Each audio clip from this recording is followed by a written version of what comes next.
today on The Point TV.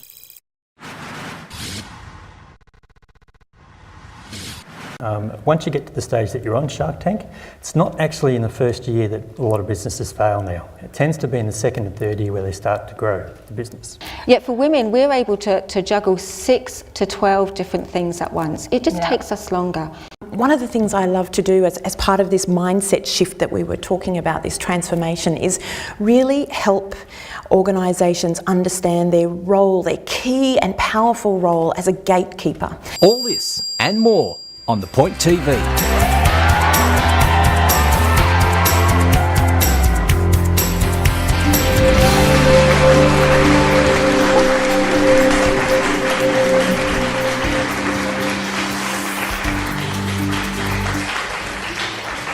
Have you ever wondered who trains the people who train leaders? How do you prepare your startup business idea for investment people and in panels like the Shark Tank TV? Today's guest could have been still swanning around the Barrier Reef or being paid to travel and live in the exotic Middle East. Instead, he has left the luxury corporate lifestyle to assist and inspire other trainers to use the very skills that they teach. My guest, Brett O'Connor, gives us clear training tips for real-world business skills. Please join me in welcoming Brett.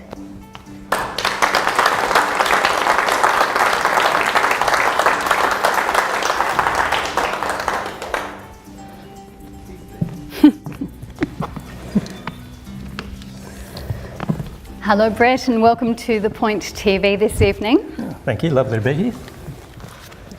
So you were talking to me just before about living in the Middle East, and you had a funny story about that. Well, it's strange coming back. You sort of get used to the unexpected over there. So it's a case that when you see things like in the Fast and Furious movie where they jumped a car between 3 buildings, not the strangest thing I've seen done with a car in the Middle East. So you've started up something like a pilot program for trainers. Can you tell me about that?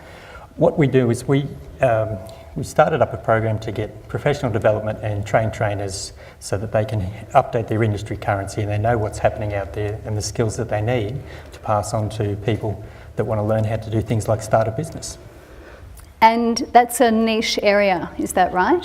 Very much so. It's something that's very new, and we find that trainers that are involved with business startup tend to still be working in the industry, so not necessarily working for registered training organisations that issue the qualifications. And how did you come up with that idea?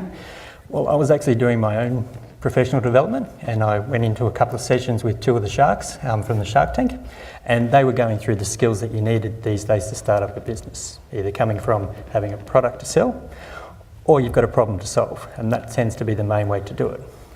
And then that's what they call the business startup phase, getting it through to the stage where they come to the Shark Tank and they then look for investors. So you've come from a background of working with registered training organisations in Australia, and I believe there have been some changes in the last few years. Could you tell me about that? There has been some changes to the training industry as general, where they've had to go out and actually build stronger links with industry. Industry would complain that the training organisations weren't providing the skills that the trainers needed. So we actually went out and spoke to industry, found out what they were looking for, and then developed skill sets that we can help deliver to students. And I'm really interested in those skill sets. So for example, somebody who's going to go onto something like the Shark Tank, what kind of skill sets do they need? First thing they need to have a clear product, work out what the product is, how they're going to sell it. Or if they've got a problem to solve, they need to work out their marketing mix, work out the product, work out where they're going to place the product, what price it's going to be, how are they going to get that product out to the market. Once they get to that stage, they can then look at how we're going to sell it to customers. And if you can sell it to customers, you're at the stage where you're ready to go onto programs like Shark Tank and get investors and move out of the business startup phase. They seem to get really grilled on Shark Tank. They seem to have great ideas and then go in front of those types of panels. I think you were telling me about something called communicating with influence. Is that one of your skill sets that you do? Well, that's actually one of the skill sets, looking at building a business. Once you get to the stage that you're on Shark Tank, it's not actually in the first year that a lot of businesses fail now. It tends to be in the second and third year where they start to grow the business. So, communicating with influence and actually building business connections, we don't call it networking anymore, it tends to be something that people struggle with in a lot of cases. So, we were looking at going through a process where we're teaching them how to do that, and one of the things they need to do is they need to be able to communicate effectively. Now, part of my professional development for that unit was actually doing a course with The Point TV, which is presentation and interview skills, and that links directly to the unit Communicate with Influence and works in with the building business relations. So, Gerald, you can send me the check in the mail later. So after a business has started up, it gets into the growth phase, and I believe that's where lots of businesses fail. Is that true? That's more the case. Certain industries are better than others. 75% of healthcare businesses actually last 4 years. But it comes down to strategic management and lack of cash flow is where they run into issues. Trying to grow too quickly, or they mix up their brand and try and take on too much. So you've come from a really vast experience with business and of course working with registered training organisations as well. Do you have some tips to give us? Well, if you're working for a registered training organisation, find out what you want to teach. If you're interested in it, it's not going to be an issue updating your currency, keeping up to date. The second thing is when you find out what you want to teach and what skills the industry need, you then need to look at what units you need to deliver and then work out what you don't know. And then the next step is go and actually get the training for that. One of the issues that you're going to find there is if you're going, you actually have to go to industry to get trained. The problem being, they may not want to train you as you're going to go and train their competition. So there's limited options, and that's where we've started to put people in connection with industry professionals that are actually willing to train trainers. And so that ties back into the pilot program that you've set up, is that right? That's right. So we are basically, it's a case that if a trainer doesn't update their industry currency, they could lose their job. And there's a lot of redundancies going on through trainers having to be replaced with other trainers with other skills. What we're saying is go through that process, do a training needs analysis on yourself, you do it with all of your students, find out what you need to know, and then go and do it. And you need to take the responsibility and do that yourself. So what about trainers who've been training for a very long time, people who've been with, say, TAFE for very many years? Are they secure? Not really. They're great trainers, but it comes back to their industry currency is where the issues are now. Now, the auditors are specifically looking for current industry skills and that trainers have updated their skills. So they may have worked in the industry 10 years ago. That's fine. There are ways to update your currency and there are ways to do your professional development. However, there is a certain way that you need to do it, and you need to follow the process so that you make sure that you are actually current and you can prove that you have updated. You can't just go and have a chat to someone. So if you're going to sum that up for us again and just perhaps give me the number one best tip for someone who's working in a training industry and needs to update, what would you say the best thing to do would be? Look at your interests, have a look at what you want to do. Because if you're trying to learn something and you've got no interest in it, it's harder for you. So have a look at what you want to do and really decide if you want to do it. It's something that you have to have an interest in it. Go out there, find the people, they are out there, and we've been putting people in contact with industry professionals that are willing to help trainers. They see it as something that they can promote their business as well, they promote their practices, but you do have to make sure that they are actually experts, and that's defined in the core skills for work, so trainers can look that up as well. I love that. So actually following something that you're interested in makes complete sense to me. Yeah. Brett, I'd like to say thank you very much for coming on The Point TV, and I look forward to hearing more from you. Thank you very much. Thank you.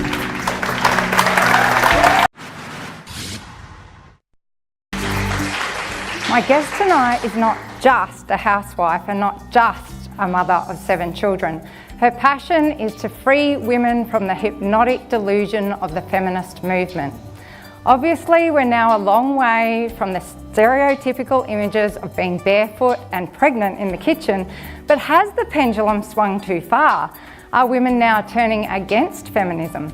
Many women are beginning to question its relevance. My guest believes that one of the most catastrophic results of this movement has been the emasculation of men. She would even go as far as saying that women are taking men's balls as their own to further their need to feel significant. Tonight we welcome Holly Brownless from Women From Within to Point TV.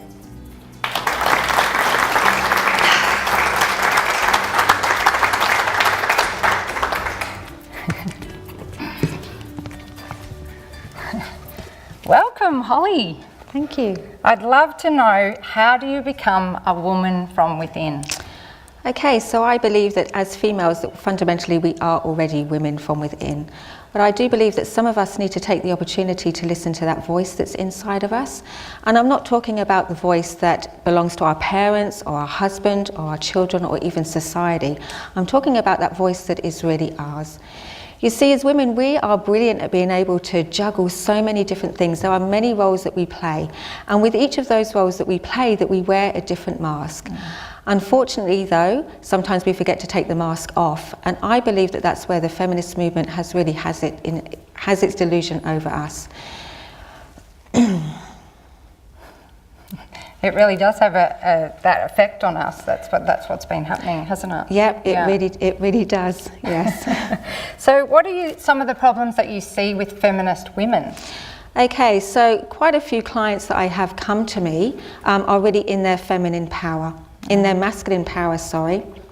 They tend to be juggling many different things at once, and they're wearing many different masks, and they're coming to me looking for things to implement and strategies to use to continue them down that path, so they can wear even more masks and work in even more roles. But as we spend time together, they start to see that really those masks that they are wearing is not who they are. And they start to realise that part of society's conditioning has been to help us to has been there to really help us to. The delusion of them. Absolutely, yeah. You know, we're comparing ourselves against everybody and trying to prove how great that we are. Yeah. And, you know, part of that is comparing ourselves against men. And when we do that, we realise, we forget that we're not men, that we are different. And men can do so many more things than women. Absolutely. I mean, the other way around. Different, different things. We are different, absolutely. You know, when you get to really understand men, you will know that they are able to take 1 or 2 goals max, but they really nail those suckers. You know, they do it with purpose and clarity. Yet for women, we're able to juggle 6 to 12 different things at once. It just takes us longer. But unfortunately, we really allow ourselves to come under that illusion that we're not doing all that we can because it's taking us longer. You know, we're really comparing ourselves against men. And, you know, that just doesn't fit at all. And was there a turning point in your life, Holly, when you started to come into this passion for empowering women? Absolutely. If you'd have been with me like 2.5 years ago, we were in the car, my husband was driving, and we were on the M1, and you know, sometimes those huge juggernaut trucks come hurtling past you. Well, there was one that came past us on the inside lane, and at that moment I just had this overwhelming urge to open up the car door and just to throw my body underneath those tyres, because I had come to a point that I didn't know who I was anymore. So for 10 years of our marriage with my husband, he had suffered with severe depression, and I had to wear so many different masks. I had the mask of the mother and the father. I had the mask of being the wife, the supporter, the lover, the therapist, you know, all of these different things. Finances were upon my head, everything. And thankfully, my husband regained his masculinity, and we made a decision together to move interstate so that he could follow his purpose and his dream. And, you know, it was the best thing that we did for our family. My husband was happy, my children were happy. But for myself, I didn't know who I was before. Like, I didn't have to wear those masks anymore. I was somebody that I didn't even know who I was. And so in that moment of wanting to end it all, thankfully I also had the image of my youngest son come to mind. And right then I knew that there was more for me to do, that I had a purpose, and it was to share this with other women and to help them to become true feminist, beautiful goddesses unto themselves. Beautiful. Thank you so much for being so open with that story. And I know that you work with so many women. What's exciting about seeing a woman embrace her femininity? You know, when you really see a woman who embraces that feminine energy within herself, she is what you would call a showstopper. I'm sure you've all been in an experience where a woman has walked into the room and she has everybody's attention. And that's because at some level that she's allowed herself, she's allowed herself to really get in touch with who she is. She's allowed herself to love herself. She is open, she is free-flowing, and she shows love to all. And in that, she's been able to gain a real deeper connection with herself and with all of nature and the earth. You know, when you really look at the feminine power within us, we can compare it to the ocean. And the fact is that the ocean on some days can be beautiful and calm and serene. And yet within a few hours, it can be this raging tempest that can destroy anybody that's upon it. And that's really what the feminine power and energy is like. And we really need to be able to take the opportunity to embrace that. That's who we are. Yeah. That's who we are. And the moment that we do that, that is when we have real power. We do not need men's balls, we have our own. Well, thank you so much, Holly, for your wisdom and for your insights tonight. And I hope everyone goes home and embraces this message and starts really nurturing themselves and taking care of you. So please start tonight. Thank you for joining us at Point TV.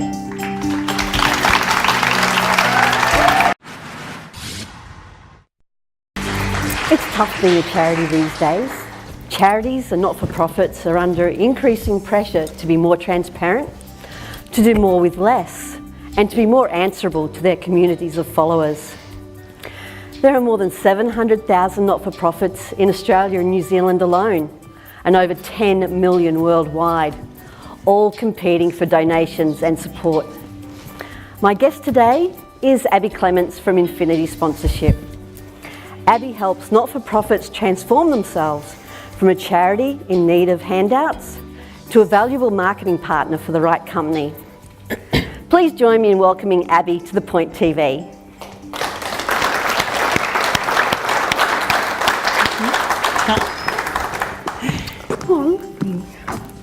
Thank you so much for joining us tonight, Abby. It's so lovely to see you. Hi, Sally. Thank you so much for having me. I'm very excited to be here. Thanks. So first up, tell me about this transformation. It sounds amazing. You know, I absolutely love what I do. I get to kind of bound out of bed every day, and the thing that I really love to specialise in is helping charities and not-for-profits really plan, find, connect with and keep corporate partners. But what I've really found is that there's some confusion in the sector around kind of the difference between donations and sponsorship. A lot of organisations are really treating their sponsors like donors, and so that's really where that transformation starts coming in, because sponsorship comes out of a company's marketing budget. So when they are looking for a sponsor, they need to understand that that's where that investment is coming from. And so, you know, it's all about understanding they are, you know, a valuable marketing partner in the potential success story of their sponsors. That's brilliant. You've really helped clarify that. How did you come to be in this industry? You know, once I had my babies, my boy and my girl, I really wanted, when I went back to work, to do something that made my heart sing. I ended up finding myself full-time employed in the not-for-profit sector. I was working with a national organisation, and I truly loved what I did. But you know, there was this thing that happened every April, and that was that our finance manager would walk around and let us know that there was absolutely no money left in the budget. So if we needed supplies or stationery, you know, pens or staples, we had to kind of get it in our weekly grocery shop. Now, I just thought there must be a better way. There's got to be a better way to create abundance. And so, you know, I really kind of worked with the CEO, and I created and implemented a sponsorship strategy, and I raised about half of our annual budget in sponsorship, which is about $400,000. And so during that process, I thought, oh, I absolutely love this. And there are so many organisations out there that need it.